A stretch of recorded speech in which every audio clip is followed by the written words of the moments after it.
Assalamualaikum warahmatullahi wabarakatuh. Halo, sobat semua. Selamat datang di channel Wonopotro, tempat di mana setiap kisah hidup menjadi inspirasi. Di sini, kami menyajikan cerita-cerita nyata yang penuh makna, menggugah hati, dan memberikan pelajaran berharga dari perjalanan hidup yang penuh warna. Apakah itu kisah perjuangan, keberhasilan, atau momen-momen reflektif? Semuanya kami hadirkan dengan harapan dapat menyentuh hati dan memberikan semangat baru bagi setiap penonton. Jangan lupa untuk subscribe, aktifkan lonceng notifikasi, dan bagikan video-video kami agar semakin banyak orang yang mendapatkan manfaat dari kisah-kisah yang kami bagikan. Terima kasih telah bergabung dengan kami. Selamat menikmati cerita-cerita inspiratif di Wonopotro. Dalam hidup, tak ada yang bisa mempersiapkan kita untuk kehilangan. Namun, dari reruntuhan duka, seringkali tumbuh kekuatan luar biasa. Kisah Setiorini adalah bukti nyata bahwa cinta, iman, dan keteguhan hati dapat menuntun seseorang melewati badai kehidupan. Bayangkan terbangun di rumah sakit, tubuh lemah, dan dunia terasa asing. Lalu, kabar menghantam, suami tercinta telah tiada sejak sebulan lalu. Inilah awal perjalanan Setiorini, seorang ibu dari 3 anak yang harus menata ulang hidupnya dari titik nol. Pagi itu, langit Semarang tampak bersahabat. Udara hangat membelai lembut tubuh Setiorini yang mengenakan gamis biru dan jilbab krem kesukaannya. Ia tersenyum, memeluk anak-anaknya satu persatu sebelum pamit pergi bersama sang suami, Dharma. Tujuan mereka sederhana, menjenguk adik di Palur, karangannya, sembari melepas penat dari rutinitas harian. Mereka tidak membawa mobil hari itu. Dharma memilih mengendarai motor kesayangannya. Biar lebih ringan dan cepat, katanya sambil tersenyum kecil. Setiorini, yang duduk di jok belakang, membenarkan letak tasnya. Tidak ada firasat buruk. Tidak ada mimpi aneh. Hanya perjalanan biasa di antara 2 insan yang saling mencintai. Namun takdir punya caranya sendiri untuk membuat rencana manusia luluh lantak. Saat mereka melintasi jalanan berkelok di daerah Gemolong, Sragen, sebuah truk besar dari arah berlawanan tampak oleng. Suara rem berdecit keras. Dharma mencoba mengendalikan laju motor, namun jalan yang sempit dan licin oleh embun membuat segalanya mustahil. Dalam hitungan detik, benturan dahsyat terjadi. Suara logam beradu menggema, disusul dengan teriakan dan suara kaca pecah. Lalu, hening. Ketika warga sekitar berlarian menghampiri lokasi, pemandangan memilukan menyambut mereka. Motor yang ringsek, tubuh Dharma yang terbujur diam, dan Setiorini, tak sadarkan diri, tubuhnya tergeletak di aspal dengan darah mengalir pelan dari pelipisnya. Ambulans datang. Dharma dinyatakan meninggal dunia di tempat. Sementara Setiorini dibawa dalam kondisi kritis ke RSUD terdekat, lalu dirujuk ke RSUP Dr. Karyadi di Semarang. Waktu seolah berhenti berjalan bagi keluarga. Anak-anak mereka, Wawan, Budi, dan Reza, hanya diberitahu bahwa ayah dan ibu mereka mengalami kecelakaan. Namun tak seorang pun berani memberitahu kenyataan sesungguhnya bahwa ayah mereka telah tiada dan ibunya terbaring koma, antara hidup dan mati.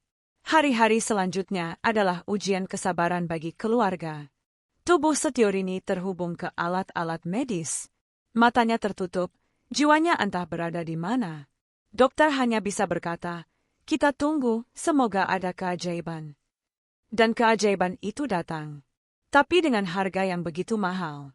Setiorini akhirnya sadar, setelah hampir sebulan tak membuka mata. Namun yang menanti bukan kabar gembira, melainkan hantaman yang mengguncang jiwanya. Tangis kakaknya, Wati, tak bisa ditahan saat menyampaikan kenyataan. "Rin, Mas Dharma, udah nggak ada." Setiorini membeku. Matanya menatap kosong ke langit-langit kamar. Bibirnya gemetar, tak mampu berkata-kata. Tangan yang lemah meremas selimut, seolah mencoba menyangkal kebenaran. Jantungnya seakan remuk. Ia tertidur dalam cinta, namun terbangun dalam kehilangan. Dalam satu tarikan napas, separuh jiwanya telah pergi untuk selamanya.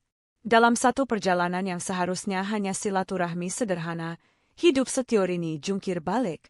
Dari seorang istri bahagia, Kini ia menyandang status baru yang begitu asing dan menakutkan, janda beranak 3, dengan luka yang belum sempat sembuh, baik di tubuh maupun di hati. Duka itu belum sepenuhnya ia pahami. Tapi di balik kabut kesedihan, takdir telah membukakan jalan panjang yang menantinya. Jalan yang berat, terjal, penuh air mata, tapi juga jalan menuju kebangkitan dan makna hidup sejati. Dalam gelapnya kesadaran, hanya satu hal yang terasa nyata bagi Setiorini, doa-doa yang tak henti dipanjatkan oleh orang-orang tercinta. Ia tak mendengar suara dunia, tapi jiwanya seperti mengapung di antara bisikan-bisikan cinta yang tak tampak. Ya Allah, selamatkan dia. Ya Rob, jangan pisahkan anak-anak dari ibunya. Kalimat-kalimat itu seperti gema samar dalam relung hati Setiorini. Ia belum sepenuhnya sadar, tapi ruhnya terasa gelisah. Ada sesuatu yang hilang. Ada rasa sunyi yang menekan dari dalam, seperti kehilangan yang belum sempat dijelaskan. Hingga pada suatu pagi di rumah sakit Dr. Karyadi, ketika sinar mentari menyusup lembut lewat jendela kamar perawatan, Setiorini membuka matanya perlahan. Pandangannya kabur, tubuhnya lemah, dan kepalanya berat. Ia mencoba bicara, namun hanya suara lirih yang keluar. Mas Dharma, mana Mas Dharma? Wati, kakaknya, yang sejak awal menjaga tanpa lelah, tercekat. Air matanya jatuh begitu saja. Ia menggenggam tangan adiknya erat, menunduk, berdoa dalam hati agar Allah memberinya kekuatan. Tapi pertanyaan itu kembali terulang. Mas Dharma di mana, Mbak? Tak ada kata yang bisa membungkus kabar duka sebesar ini. Tak ada kalimat yang cukup lembut untuk mengabarkan kematian kepada seorang istri yang baru saja kembali dari ambang kematian. Wati menatap mata adiknya, lalu berkata pelan, nyaris tak terdengar, Mas Dharma sudah tenang, Rin. Allah lebih sayang. Setiorini terdiam. Matanya memandang kosong ke arah langit-langit. Jiwanya seolah luruh. Dunia yang ia kenal selama ini runtuh begitu saja. Ia baru terbangun, hanya untuk menyadari bahwa sosok yang selalu menuntunnya, yang selalu menguatkannya, telah lebih dulu pergi. Bukan sehari, bukan 2 hari, tapi 1 bulan lamanya. Sudah 1 bulan, tanyanya parau. Wati mengangguk dengan air mata yang tak terbendung. Tangis Setiorini meledak. Tubuhnya menggigil. Hati yang baru saja tersadar kini tercabik oleh kenyataan pahit. Ia ingin kembali tidur, ingin kembali ke dunia tak sadar, tempat di mana ia masih bisa merasakan kehadiran Dharma. Tapi ini nyata. Ini bukan mimpi. Dan kenyataan itu mencabik seluruh harapan. Kenapa aku masih hidup, Mbak? Ucapnya lirih dalam isak. Wati memeluknya erat, seperti ingin membungkus luka itu dengan kasih sayang. Tapi tak ada pelukan yang mampu menggantikan kehilangan sebesar ini. Satu-satunya yang bisa menjawab adalah waktu, dan Allah yang Maha Menyembuhkan. Hari-hari di rumah sakit menjadi ujian besar. Setiorini tak hanya harus memulihkan tubuh, tapi juga menyusun kembali serpihan hatinya yang berserakan. Dalam diam, ia mulai berbicara dengan Allah. Air mata menjadi teman tidurnya. Zikir menjadi napas pelan yang menuntunnya kembali ke dalam pelukan takdir. Hasbunallahu wa ni'mal wakil. Cukup Allah sebagai penolongku. Ia mulai menyadari bahwa hidupnya belum selesai. Bahwa jika Allah masih mengizinkannya membuka mata, maka ada misi yang belum rampung.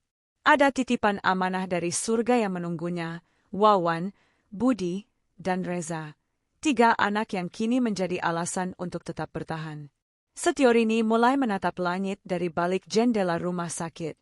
Di balik luka dan kehilangan, ia tahu ada kasih Allah yang tak pernah menjauh.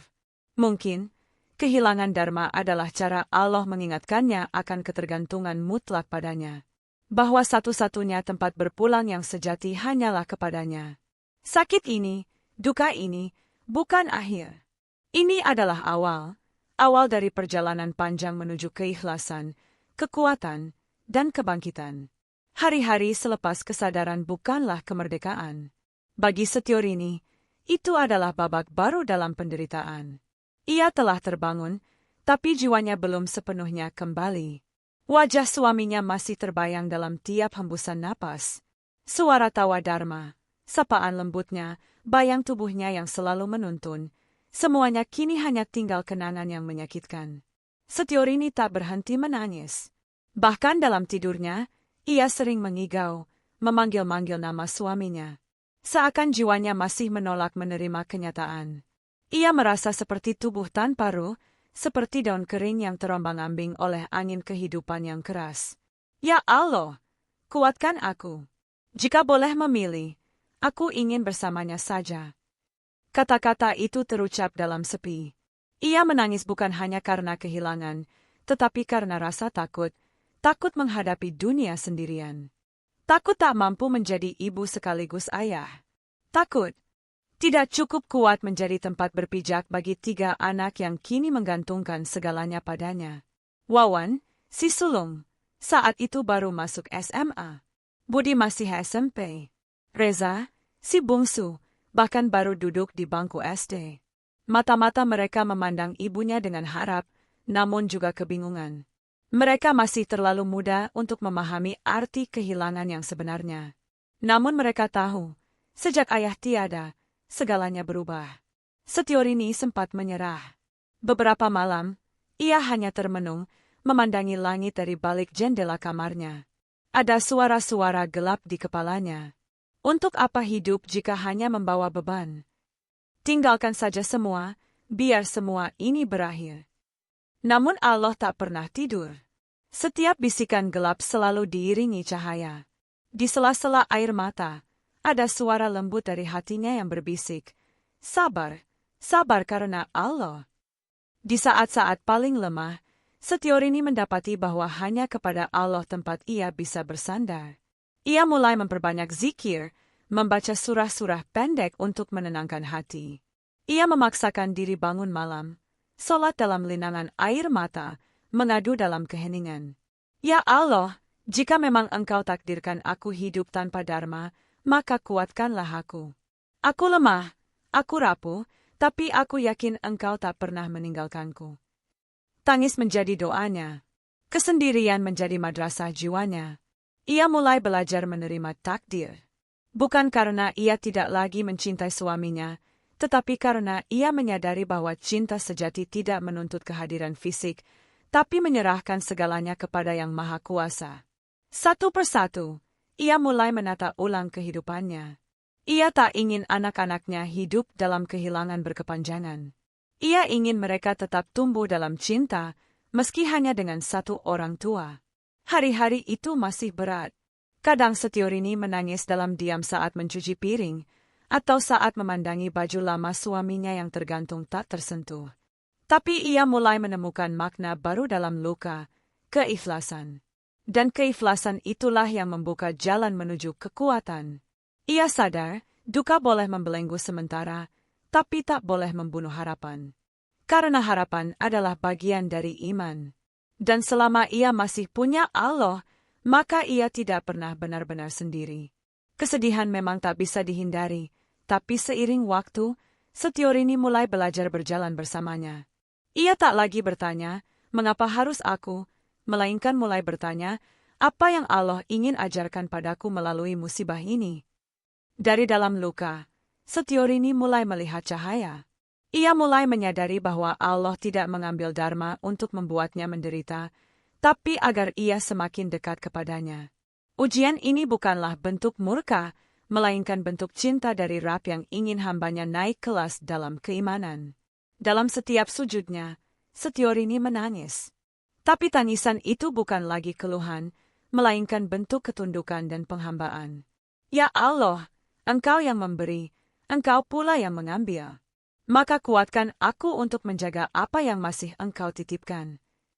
3 amanah besar ada di hadapannya, Wawan, Budi, dan Reza. Mereka adalah pelita di tengah gulita. Alasan terbesar ia tak menyerah, bahkan saat hidup tak memberi jaminan. Setiorini mulai menguatkan langkah. Meski fisiknya belum sepenuhnya pulih, ia mulai menata kembali hidup yang sempat runtuh. Ia belajar memasak lagi, menyusun menu sederhana. Mula-mula, hanya titipan makanan ringan dari tetangga dan kenalan. Ia mulai menerima pesanan kecil-kecilan. Kadang hanya 20 kotak nasi, kadang 5 toples kue kering. Namun ia lakukan itu semua dengan hati, dengan niat ibadah. Ia yakin, sekecil apapun usaha yang dilakukan dengan keikhlasan dan tawakal, pasti akan Allah berkahi.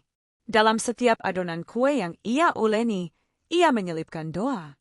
Dalam setiap nasi kotak yang ia bungkus, ada harapan agar Allah memberinya jalan rezeki yang halal dan mencukupi. Ia tak hanya berdagang, ia beribadah.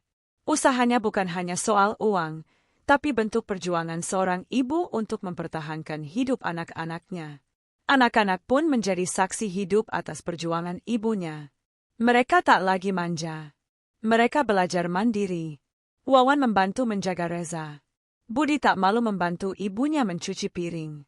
Mereka tahu, ibunya sedang berperang dalam sunyi. Dan dari situ pula, Setiorini mulai merasakan kebahagiaan kecil yang lahir dari kesabaran. Satu ketika, saat sedang membungkus kue, Reza datang memeluk dari belakang. "Bu, Reza bangga sama ibu," katanya polos. Pelukannya kecil, tapi maknanya luas. Kata-kata itu menjadi pelipur hati yang jauh lebih menenangkan dibanding kata-kata orang dewasa. Setiorini pun membalas pelukan itu, memejamkan mata, dan berkata dalam hati, "Terima kasih, ya Allah. Engkau tak pernah benar-benar meninggalkanku."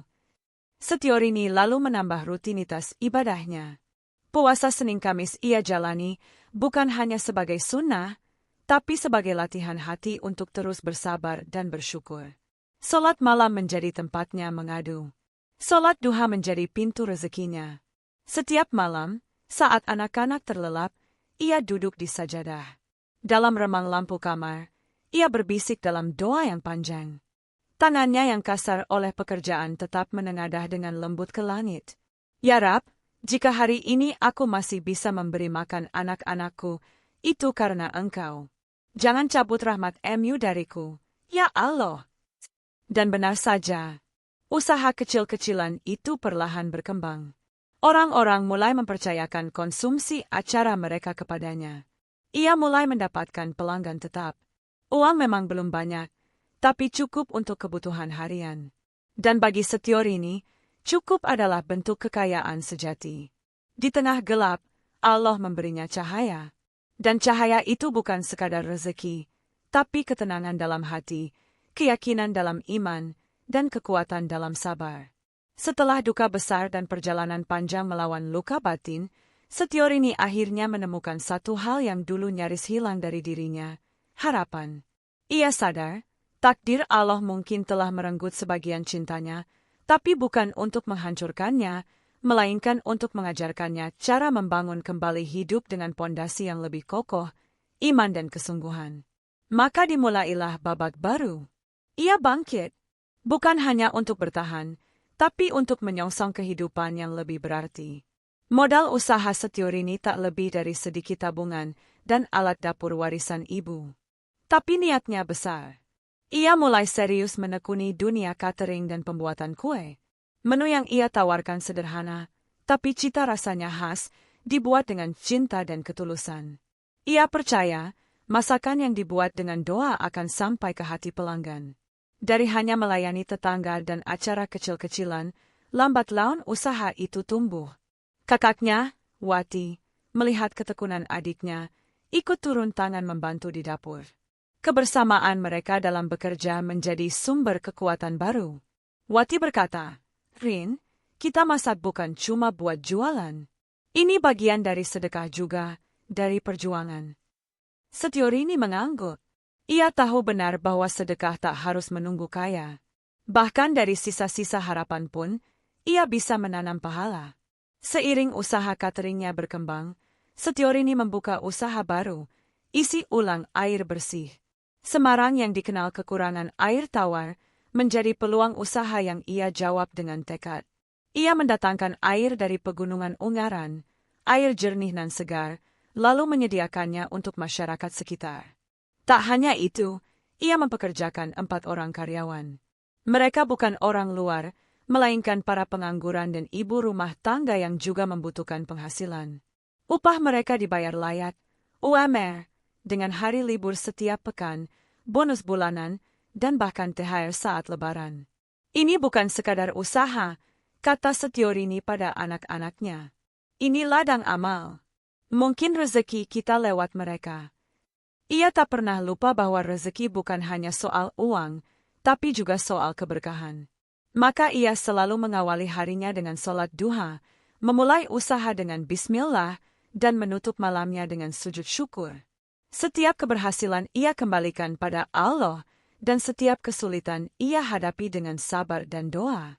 Setiorini sangat menekankan pendidikan agama dan kemandirian kepada anak-anaknya. Ia tak ingin mereka tumbuh manja, apalagi mengasihani diri sendiri. Maka selain menyekolahkan mereka di tempat terbaik yang ia mampu, ia membiasakan mereka ikut puasa Senin Kamis, sholat berjamaah, dan bangun malam. Jangan lupa sholat malam, Nak, katanya kepada Wawan. Karena doa seorang anak yang rajin tahajud bisa membuka pintu-pintu langit. Wawan, yang kini telah menjadi sarjana teknik dari PTN, pernah berjualan soto saat kuliah, kini bekerja di BUMN, pernah ditempatkan di Papua, dan kini bertugas di Magelang. Budi, adiknya, juga lulusan PTN dan bekerja di perusahaan kontraktor. Dulu, ia pernah jadi tukang ukur tanah demi tambahan biaya kuliah. Reza, si bungsu, kini sarjana manajemen dari kampus swasta ternama, bekerja di perusahaan ekspedisi nasional di Jakarta. Setiorini tidak hanya membesarkan anak-anak, ia membentuk manusia tangguh yang tak silau dunia, tapi teguh pada iman. Di rumah, tak pernah lepas dari suasana ibadah. Al-Quran menjadi bacaan harian, dan setiap makan bersama dimulai dengan doa dan diselingi tawa yang hangat. Setiorini tak menyekolahkan anaknya di pesantren, tapi ia sendiri adalah madrasah kehidupan bagi mereka dengan teladan, bukan hanya kata-kata. Kini, meski hidupnya sederhana, Setiorini merasa kaya. Bukan karena harta, tapi karena keberkahan. Bukan karena dunia, tapi karena Allah yang senantiasa cukupkan. Yang penting bukan seberapa banyak rezeki kita, ujarnya pada salah satu karyawannya, tapi seberapa banyak syukur kita atas rezeki itu. Dari wanita yang dulu hampir bunuh diri karena kehilangan, kini Setiorini berdiri teguh sebagai ibu, pengusaha, dan hamba Allah yang taat. Ia bukan hanya membangun usaha, tapi membangun makna hidup di atas fondasi sabar dan ridha.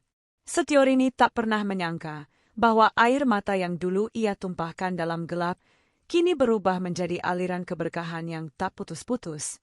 Usaha yang dibangunnya dengan doa dan cucuran keringat perlahan menjelma menjadi jalan kemaslahatan bagi banyak orang. Ia tidak lagi hanya menghidupi dirinya dan anak-anak, tapi juga membuka pintu rezeki bagi mereka yang juga tengah berjuang.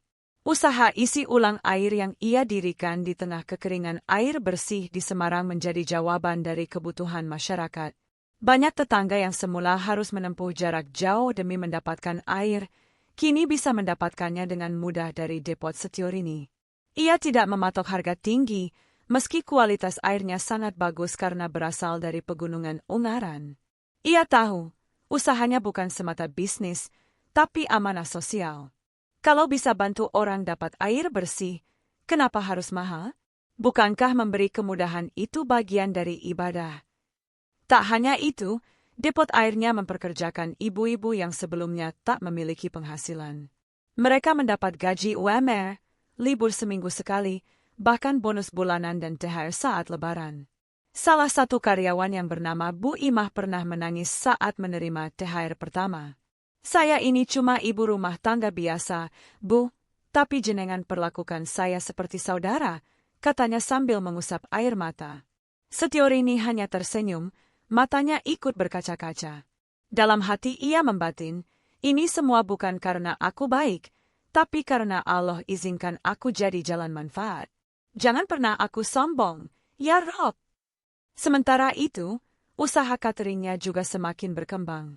Ia dan kakaknya, Wati, melayani berbagai acara, dari syukuran kecil sampai hajatan besar.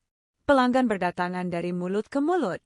Banyak yang berkata bahwa masakan Setiorini bukan hanya enak, tapi menghangatkan hati.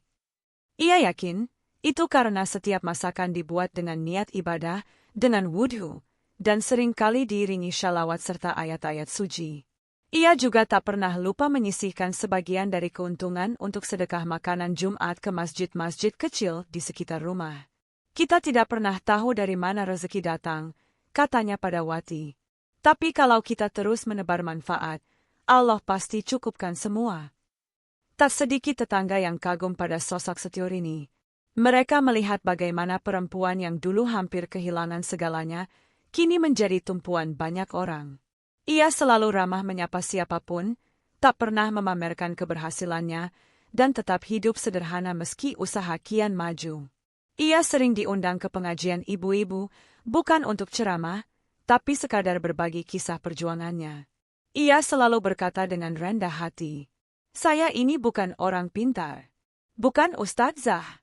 Tapi saya tahu satu hal, kalau kita berpegang pada Allah dan terus bergerak dengan sabar, maka Allah akan bukakan jalan."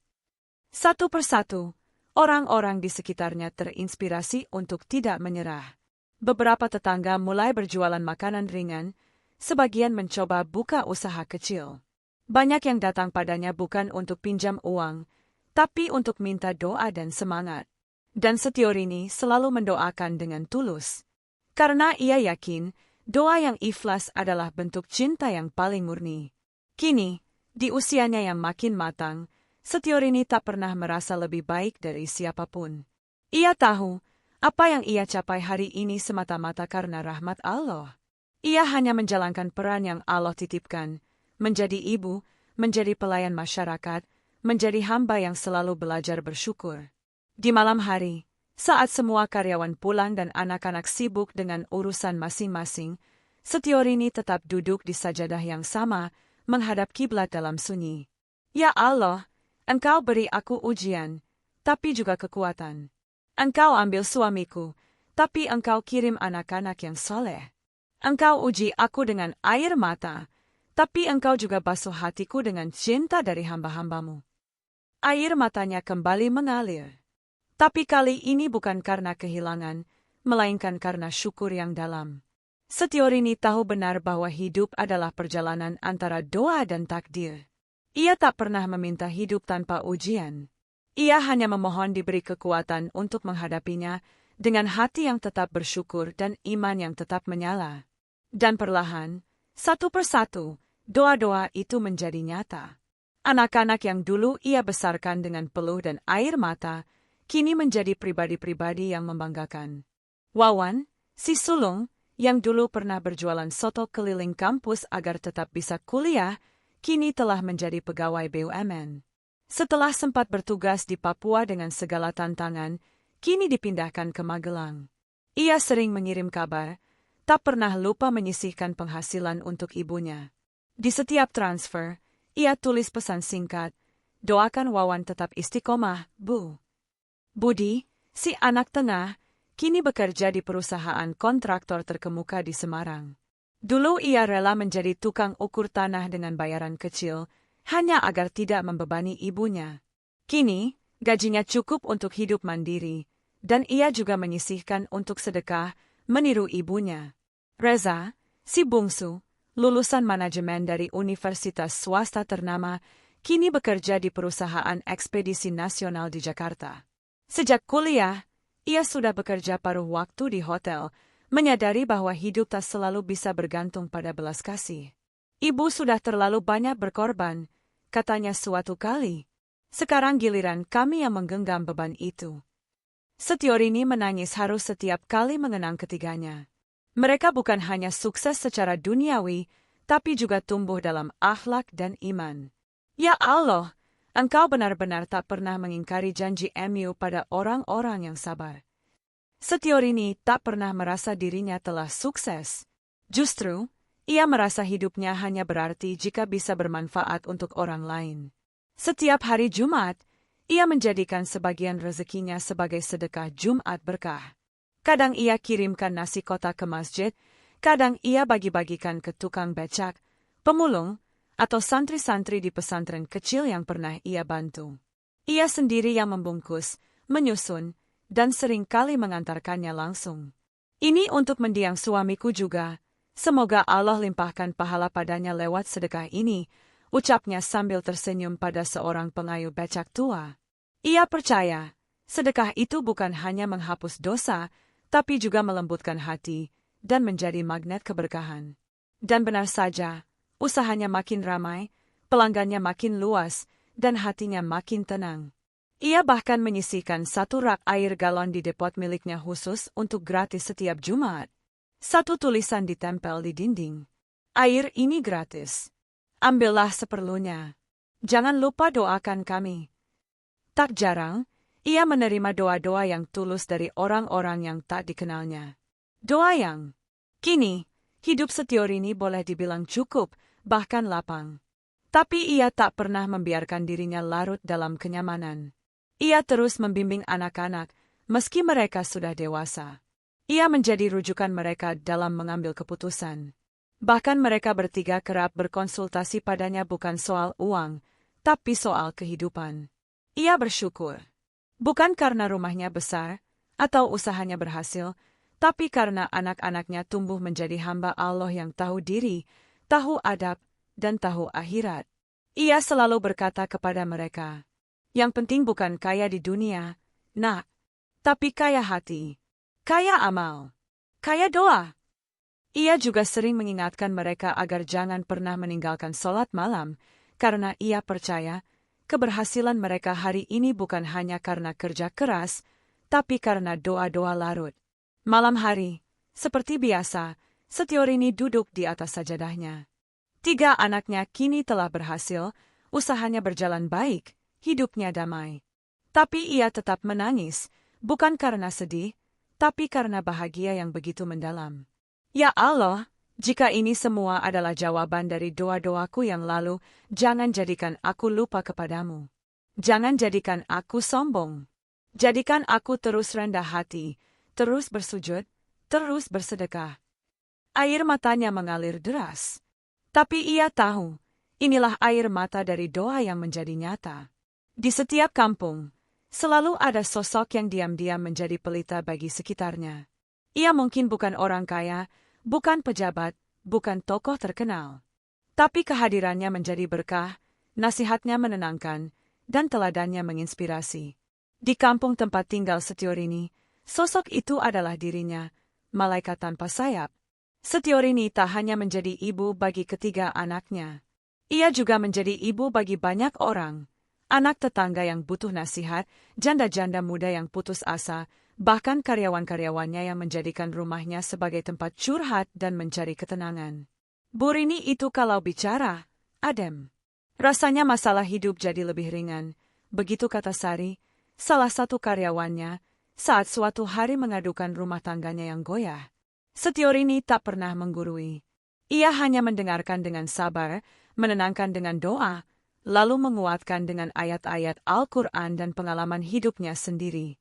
Ia tidak membangga-banggakan diri, tapi selalu berkata, kalau saya bisa bangkit dari keterpurukan, insya Allah kamu juga bisa. Kuncinya, jangan. Setiorini juga dikenal karena kepeduliannya kepada tetangga yang hidup sendiri atau dalam kesulitan. Ia rajin mengantar makanan ke rumah-rumah yang sepi. Kadang ia berikan sembako, kadang hanya sekadar datang membawa senyum dan doa.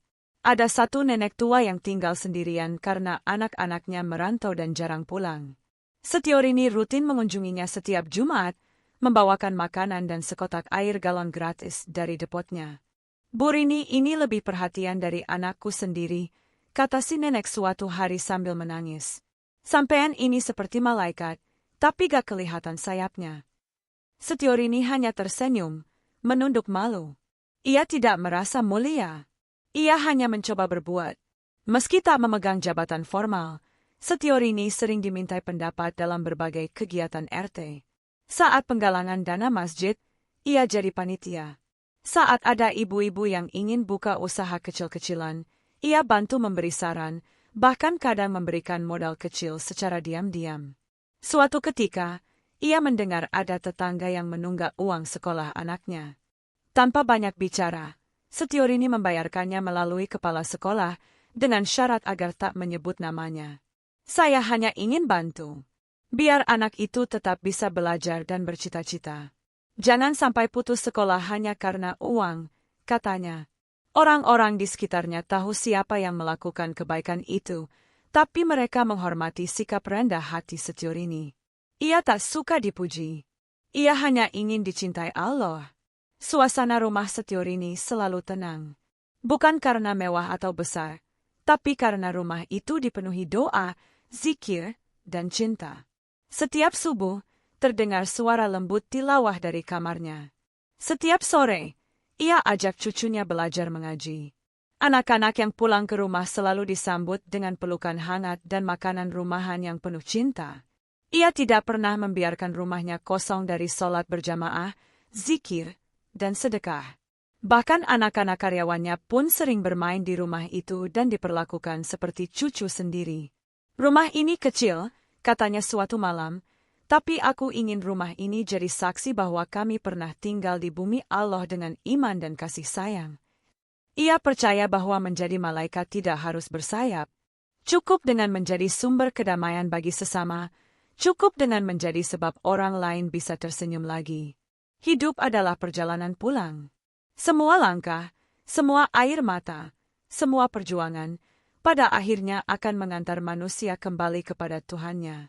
Dan Setiorini, di usia senjanya, menapaki jalan itu dengan ketenangan, keridhaan, dan cahaya iman yang terus bersinar. Meski kini rambutnya mulai memutih dan tubuhnya tak sekuat dulu, Setiorini tetap bangun sebelum azan subuh. Sajadahnya tak pernah tergulung lama. Tasbihnya tak pernah jauh dari tangannya. Tubuh ini boleh menua, katanya suatu malam, tapi semangat untuk mencintai Allah tidak boleh pudar. Ia tetap menjalankan puasa sunnah Senin Kamis. Kadang Reza atau cucunya menahan tangan ibunya agar tak terlalu sibuk di dapur saat puasa. Tapi ia selalu menjawab dengan senyum. Biarlah tangan ini lelah karena memberi makan orang lain. Bukankah itu juga termasuk ibadah? Setiap malam, sebelum tidur, ia selalu membaca Al-Quran. 1-2 halaman. Kadang lebih. Ia tak mengejar banyaknya bacaan, tapi dalamnya penghayatan. Kalau besok Allah panggil saya, katanya suatu hari, saya ingin dalam keadaan bibir ini. Depot airnya kini sudah dikenal banyak orang. Tapi ia tidak membesarkan usaha itu untuk kekayaan. Ia ingin agar usaha itu menjadi ladang amal jariah. Karena dari situ, air bersih mengalir ke rumah-rumah dan rezeki mengalir ke karyawannya. Ia mulai memikirkan masa depannya. Ia ingin anak-anak dan cucu-cucunya meneruskan amalnya, bukan hanya usahanya. Ia kumpulkan mereka suatu hari dan berkata pelan, "Ibu tidak punya warisan besar. Tapi kalau kalian mau, teruskanlah sedekah Jumat ini. Teruskanlah depot air ini, jangan hanya cari untung, tapi cari pahala juga." Anak-anaknya mengangguk, mata mereka berkaca-kaca. Mereka tahu, yang diwariskan ibu mereka bukan hanya usaha dan rumah, tapi semangat berbagi yang tidak pernah padam. Setiorini sadar bahwa ajal bisa datang kapan saja. Tapi ia tidak takut. Justru, ia menyiapkan diri dengan tenang dan penuh cinta. Ia mulai menulis surat-surat kecil untuk anak-anaknya. Bukan surat warisan, tapi pesan kehidupan. Dalam salah satu suratnya, ia tulis, "Nah, jika ibu tiada, jangan tangisi jasad ini. Tangisilah jika kalian jauh dari Allah. Doakan ibu setiap selesai sholat. Dan jangan pernah tinggalkan sedekah, walau hanya 1.000 rupiah." Ia juga mulai menyederhanakan hidupnya. Baju-baju lamanya disedekahkan. Barang-barang yang tak lagi terpakai, ia berikan ke panti. Ia hanya ingin hidup dalam kesederhanaan, agar kematian pun datang dalam ketenangan. Setiorini masih sehat, tapi ia merasa jiwanya makin dekat dengan. Ia tahu, hidupnya sudah hampir sampai di ujung jalan. Tapi ia tidak merasa sendiri. Karena setiap amal baik, setiap anak yang ia didik, setiap sedekah air, setiap suapan dari cateringnya, setiap senyum yang ia torehkan, semuanya adalah cahaya yang akan menemaninya pulang. Setiorini telah melangkah jauh dalam perjalanan hidupnya. Dari duka yang menyayat hati, kesendirian sebagai orang tua tunggal, hingga akhirnya menemukan cahaya harapan yang tak pernah padam. Kini, kisahnya bukan hanya milik keluarga, tapi menjadi warisan bagi siapapun yang mendengar dan membacanya. Saat kehidupan dunia berakhir, bukan harta atau materi yang akan dikenang, tapi nilai-nilai, kebaikan, dan keteladanan yang ditinggalkan. Setiorini meyakini itu. Ia pernah berkata pada anak-anaknya, "Jangan hanya kejar dunia, tapi kejar akhirat. Jadikan hidup ini berarti dengan berbagi, dengan mengasihi, dan dengan selalu dekat pada Allah." Warisan Setiorini adalah sebuah kisah nyata penuh perjuangan dan iman yang mengajarkan bahwa kesabaran dalam ujian adalah kunci kemenangan hati. Ketekunan dalam usaha tidak boleh kehilangan barokah doa. Ibadah yang konsisten adalah sumber kekuatan tak tergantikan. Sedekah dan kepedulian pada sesama membuka pintu rezeki dan rahmat. Kisah Setiorini telah menyentuh hati banyak orang. Tetangga, pelanggan, bahkan orang-orang jauh yang mendengar kisahnya melalui cerita yang beredar. Anak-anaknya pun bangga bukan hanya karena ibu mereka berhasil, tapi karena ibu mereka adalah panutan yang hidup, seorang wanita yang menjadikan hidupnya ladang amal dan doa. Setiorini percaya bahwa setiap insan punya ujian dan jalan masing-masing. Tapi yang membedakan adalah bagaimana kita menyikapi dan menjalaninya dengan iman dan penuh rasa syukur. Di penghujung perjalanan ini, Setiorini berdoa agar kisahnya menjadi cahaya kecil bagi siapa saja yang sedang terjatuh atau merasa sendiri. Jika kisah hidupku bisa menguatkan hati seseorang, mengingatkan bahwa Allah selalu bersama kita dalam setiap kesulitan, maka aku sudah merasa bahagia, katanya. Dia berharap, dari kesederhanaan hidup dan keteguhan iman, banyak yang terinspirasi untuk bangkit dan melangkah maju, menatap masa depan dengan keyakinan bahwa setiap ujian adalah pintu menuju keberkahan. Hidup bukan tentang seberapa banyak yang kita miliki, tapi tentang seberapa banyak kita memberi. Tentang bagaimana kita menjadi sebab orang lain tersenyum, dan bagaimana kita menanam kebaikan yang berbuah panjang. Setiorini telah mengajarkan bahwa dengan iman, kesabaran, kerja keras, dan kepedulian, kita mampu mengubah duka menjadi bahagia, keterpurukan menjadi kekuatan, dan kesendirian menjadi berkah. Semoga kisah nyata ini menjadi inspirasi dan manfaat bagi siapapun yang menyaksikannya, bahwa dalam setiap cobaan, Allah selalu menyediakan jalan keluar bagi hambanya yang sabar dan tawakal. Terima kasih telah mengikuti kisah ini. Semoga selalu diberi kekuatan dan keberkahan dalam hidup. Amin.